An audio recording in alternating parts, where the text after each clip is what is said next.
Mientras que ayer el canciller mexicano afirmaba que ningún connacional será enviado a la prisión de Guantánamo y que tampoco serán enviados a la prisión de El Salvador, ayer mismo el presidente de Estados Unidos, Donald Trump, firmó una orden ejecutiva para retirar a Estados Unidos del Consejo de Derechos Humanos de la Organización de las Naciones Unidas y revisar el financiamiento que Estados Unidos, el dinero que Estados Unidos le aporta a esa institución. Imagínate nada más. Estados Unidos dice, no le vemos el interés, la necesidad, no queremos seguir siendo parte del Consejo de Derechos Humanos de la Organización de las Naciones Unidas. Licenciado José Mario de la Garza, ¿cómo estás? Muy buenos días. ¿Cómo están, Erika, Jonathan? Muy buenos días, qué gusto saludar. Buenos días, licenciado. Licenciado, ¿qué representa esto? Que Estados Unidos diga, me salgo así como así del Consejo de Derechos Humanos de la ONU. Pues mira, todo este tema que se ha estado debatiendo con respecto a la migración, a la deportación y a los mecanismos internacionales para proteger los derechos humanos que tienen que ver con las personas que deciden abandonar su país, pues lo han puesto en jaque Donald Trump, porque pues parece que no le importa que se tenga este sistema de protección de derechos humanos. Y pues vimos fotografías de gente esposada subiéndose a aviones militares, trasladados en condiciones de violación de sus derechos humanos, ¿no? Y parece como que pues el trato es como él mismo lo dice, ¿verdad? Que se les da el trato de basura y se les da el trato de personas que no merecen ningún respeto y que pues se le pueden violar todos sus derechos, ¿no? Esa es como la línea argumentativa que él ha estado utilizando en Estados Unidos y que ha estado insistiendo, ¿no? De estas personas no tenemos por qué respetarlas, podemos violar sus derechos, podemos hacer lo que quiera con ellos, son una basura, y así ha estado manifestándose. Cuando por otro lado se sabe que la mayoría de los migrantes en Estados Unidos aportan a su economía, aportan a que muchos trabajos se hagan y que la mayoría de las personas que están allá son personas honestas que están tratando de salir adelante, ¿no? Tienes como estos dos choques, pero pues la fuerza que tiene Trump con sus seguidores, la polarización de los debates, el no reconocer los derechos de otras personas, pues ha tenido un campo muy fértil, Erika, Jonathan, en Estados Unidos, y ha tenido mucho apoyo, pues esa es una de sus grandes promesas de campaña, y fue algo que le ayudó a ganar una elección de forma contundente.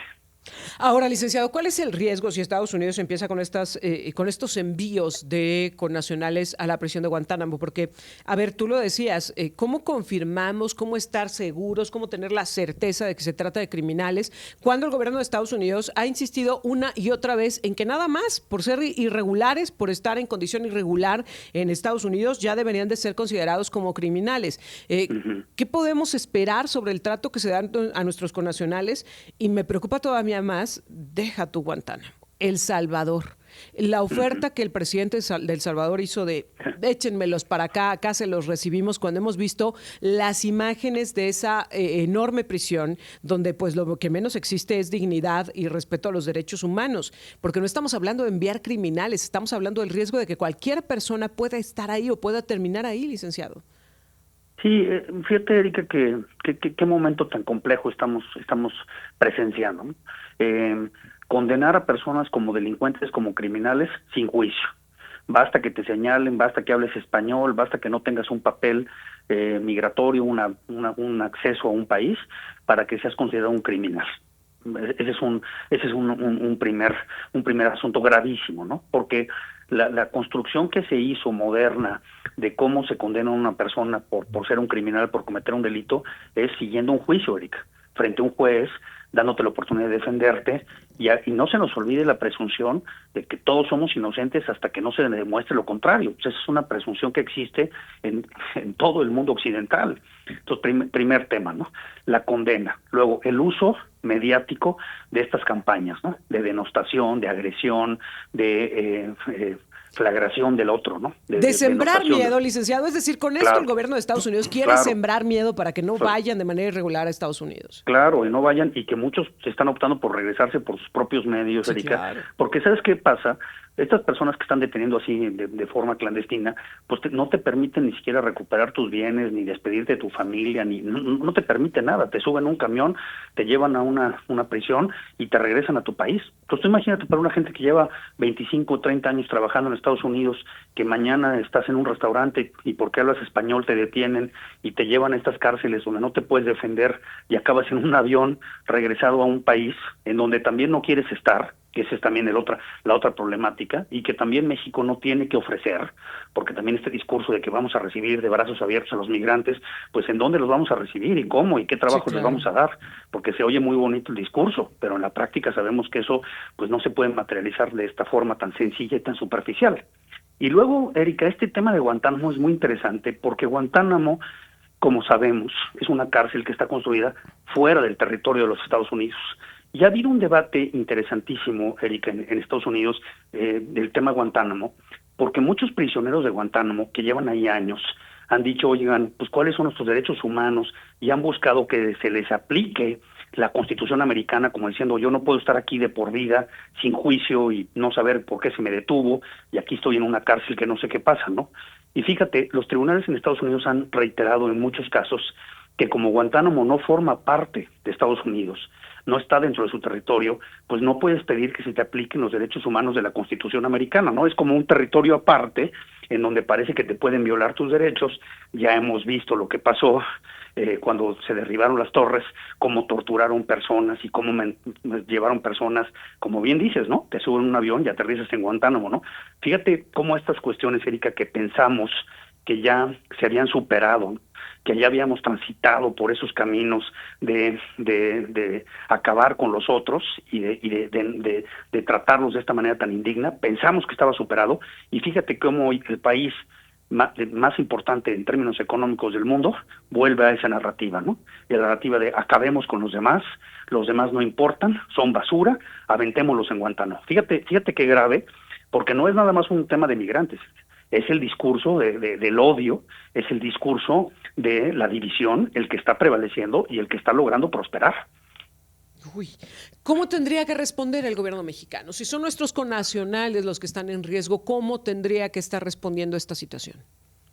Pues mira, se tiene que hacer una respuesta enérgica, no tenemos tampoco mucha capacidad de maniobra, pues ya viste lo que pasó hace unos días con el tema de aranceles, ¿verdad? Sí. Te ponen un cuchillo en el cuello y te dicen, oye, pues mañana les ponemos un arancel del 25% y tienes que, pues, doblarte y decir qué es lo que quieren para que esto no se logre, y te dan 30 días. Ve lo difícil que está haciendo esta negociación. Entonces, te soy honesto, pues sí, México nos gustan mucho los discursos y nos gusta mucho la narrativa y las mañaneras, pero yo te diría honestamente, Erika, Jonathan, que la capacidad de maniobra es muy baja. Porque mira, les rechazas el trato a los migrantes, a los americanos, y te vuelven a amenazar con el tema de aranceles. Entonces estás, Erika, en una disyuntiva muy compleja. ¿Qué hago? ¿Me peleo con los americanos? ¿Les pongo resistencia? ¿Genero una guerra con ellos? Y entonces acabo quebrando al país, ¿no? O sea, estás en el juego donde para donde te muevas pierdes. Si te pones en una posición agresiva, pierdes. Si no haces lo que te dicen ellos, pierdes. Pues es el estilo de Trump, ¿verdad? De ponerte contra la pared y ponerte en una situación en donde tu capacidad de maniobra es bajísima, y es lo que yo creo que en donde estamos. ¿Qué es lo que sigue en esta historia? A ver, Donald Trump, es que parece que nos está apretando de verdad los nudos por todos lados. A ver, en el tema económico, en el tema de derechos humanos, en el tema de la migración. ¿Qué es lo que sigue en esta estrategia y qué es lo que se viene para México, licenciado? Pues mira, yo creo que van a ser 4 años muy duros, Erika, para la relación con Trump. No creo que las cosas vayan a tener un giro. Vamos a estar siempre en una relación muy tensa. Va a haber muchísimas dificultades con el gobierno americano. No veo que el camino sea menores. Yo considero que se va a complicar, y siempre vamos a estar con este esquema fíjate cómo fue la negociación, y te doy 30 días para que me demuestres que vas a acabar con el fentanilo. Pues todo el mundo sabemos que en 30 días no se acaba un problema que lleva en México décadas de existir, bueno, y todo el mundo sabemos que el narcotráfico en México no lo vas a resolver en 30 días. Entonces en 30 días te van a volver a sentar en la mesa y te van a exigir más y más y más hasta que llegue un momento en que ya no lo puedas cumplir, ¿no? Yo siento que nuestra relación está muy compleja, El tema del narcotráfico es un tema muy complejo, hay muchas autoridades que están involucradas con el narcotráfico y no es una cosa que puedas resolver así hagas un movimiento de 10,000 integrantes del ejército a la frontera, ¿verdad? No es tan simple, ojalá se pudiera resolver así, Erika, pero tú y yo lo sabemos, es un tema extremadamente complejo. Uy, y todo lo que está por venir, ¿eh? Porque apenas está comenzando, hace rato nos decía Emilio Álvarez y Casa, a ver, tengamos en cuenta, no lleva más de 15 días el presidente Donald Trump en funciones y para México pues ya nos ha desgastado y nos ha hecho envejecer como país unos cuantos años, con la cantidad de complicaciones y de problemas que nos ha traído. Licenciado, tengo que hacer una pausa, pero te quiero regresar contigo porque quiero que platiquemos acerca de lo que está sucediendo en el proceso de renovación de elección en el Poder Judicial, sobre todo desde lo local. Ayer ya se dieron a conocer algunas de las listas pues de quienes han quedado registrados y hay varios temas que llaman la atención. Si me lo permites, tengo que hacer una pausa, pero regreso contigo y platicamos del tema. Por supuesto, aquí esperamos. Gracias. Estamos con el licenciado José Mario de la Garza. Vamos al corte y volvemos. Estamos de regreso y estamos platicando con el licenciado José Mario de la Garza y ya antes de la pausa lo anunciábamos, está avanzando el proceso de elección del Poder Judicial, tanto a nivel federal como a nivel local. Y lo pongo en perspectiva porque de pronto me parece que un poco tendríamos que haber aprendido de lo que sucedió en el proceso federal para no cometer los mismos errores desde lo local. Pero parece que no lo estamos viendo, parece que no estamos poniendo atención en eso y entonces estamos avanzando y cometiendo los mismos tropezones acá en San Luis Potosí. Ayer se dieron a conocer, licenciado, unas listas sobre quiénes se han inscrito a este proceso. Y llama la atención porque se vendió como un proceso ciudadano y para hacer un proceso ciudadano son muchos los nombres vinculados con partidos políticos que están en esas listas. Sí, se concluyó el domingo, Erika, el proceso en la convocatoria de la renovación del Poder Judicial local. Hay que recordarle al auditorio que en San Luis Potosí vamos a tener también elección de jueces y magistrados locales junto con los federales, ¿no? Se van a empalmar esas elecciones y entonces hay comités de selección que trabajan desde la perspectiva del Ejecutivo, del Congreso, del Legislativo y del Judicial, ¿no? Y como dices tú, pues ya están publicándose las listas de las personas que cumplieron con los requisitos y efectivamente te das cuenta que muchos de los vinculados son personas que son con afinidad a partidos, a gobierno, a intereses que tienen que ver con cargos que han desempeñado, posiciones que han ocupado, y efectivamente esta idea de vender el proceso como un proceso en donde vas a tener gente neutral, en donde vas a tener gente que no está vinculada con el gobierno, con los partidos, y que esa es la forma en la que vamos a democratizar al Poder Judicial y que es el Poder Judicial. ¿Te acuerdas esta famosa frase de el Poder Judicial del pueblo? Pues te das cuenta que no, y te das cuenta que en las boletas, como se van perfilando tanto a nivel federal como a nivel local, pues las personas que están ahí son personas que tienen vínculos con partidos y con estructuras de gobierno, ¿no? ¿Por qué preocupa, Erika? Y lo hemos platicado acá contigo y con Jonathan. ¿Por qué preocupa?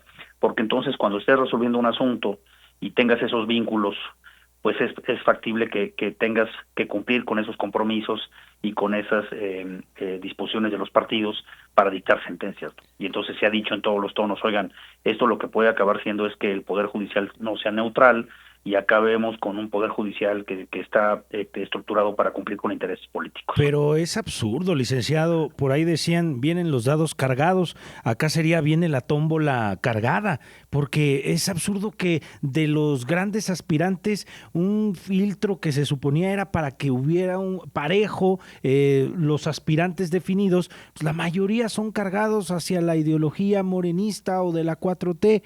Y yo ahora, que va a ser el aniversario de la Constitución, dice la presidenta Sheinbaum, a Norma Piña ni la invité, porque ya es muy evidente lo que pasa. Pero si va Yasmín Esquivel, va la ministra del Pueblo, Lenia Batres, o sea, acá sí, con los que piensan igual que yo. Aquí no hay pluralidad. ¿Y por qué lo digo esto? Porque de eso se trata el Día de la Constitución. Es el acto más republicano que tiene este país, licenciado. De acuerdo, sí. Y otra cosa para agregarle, Jonathan, que ayer se resolvió en la Corte que dio lugar a discusiones, ¿no? Esta norma jurídica que se estaba cuestionando de la posibilidad de los candidatos de utilizar recursos propios para promoverse, que también yo la siento muy compleja, ¿no? Porque entonces, Si tú eres afín a un partido político en donde te van a dar dinero, te van a dar recursos, pues con eso, Jonathan, te dedicas a promoverte por todo México, como ya lo están haciendo algunas figuras y como ya lo están haciendo burdamente, los estamos viendo, pues resulta que también generas una posición de mucha desventaja, ¿no? Tú imagínate una persona que se inscribió de buena fe porque quiere participar en el Poder Judicial, pues te pasa una planadora por encima, Jonathan, porque no nada más son afines a la 4T y a Morena, son también personas a las que se les van a dar recursos, se les va a dar la promoción, se les va a dar la plataforma, entonces resulta que pues apareces en todos lados, estás en todas las conferencias, te invitan a todos los eventos, y eso finalmente, Jonathan, tú y yo lo sabemos, pues te da una visibilidad. Ya hemos comentado, la elección va a ser muy compleja, los nombres van a ser de mucha gente desconocida, entonces vas a llegar, Jonathan, a buscar en la boleta pues algún nombre que te suene, déjame ponerlo así, ¿no? ¿Y quiénes son los nombres que te van a sonar? Pues los que estuvieron en las actividades y a los que entrevistaron y a los que llevaron a los eventos y a los que los placearon. Claro. ¿Cómo se hace este placeo? Pues con dinero.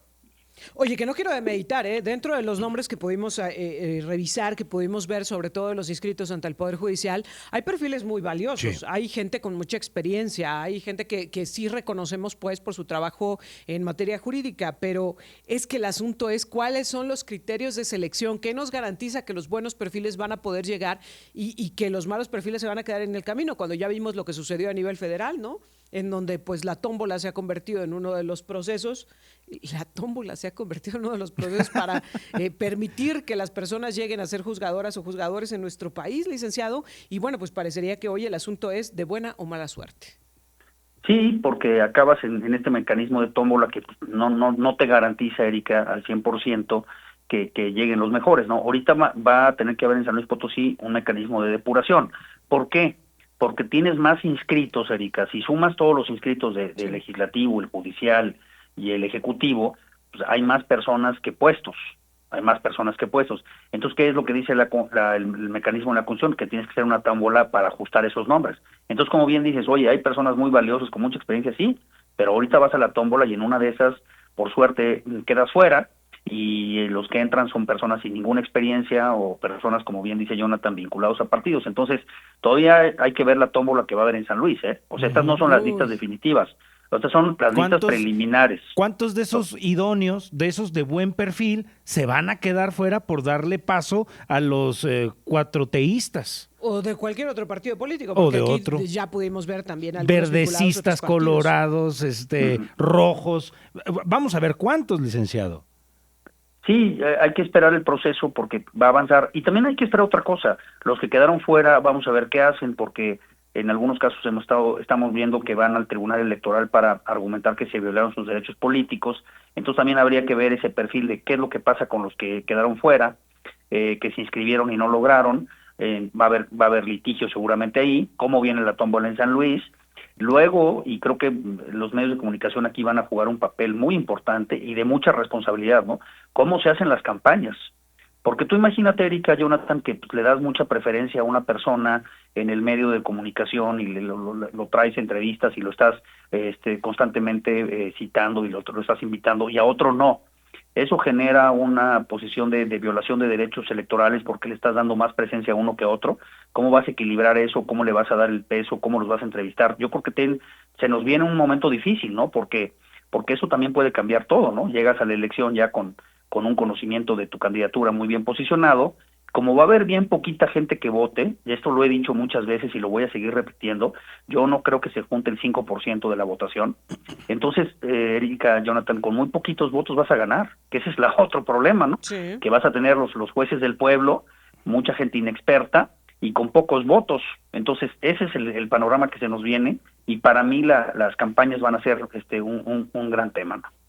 Licenciado José Mario de la Garza, como siempre te agradezco mucho que nos permitas platicar contigo y bueno, pues vamos a estar atentos a lo que suceda en estos dos grandes temas, esto que está sucediendo con Estados Unidos y mientras tanto aquí en México preocupados por una elección del Poder Judicial. Te agradezco.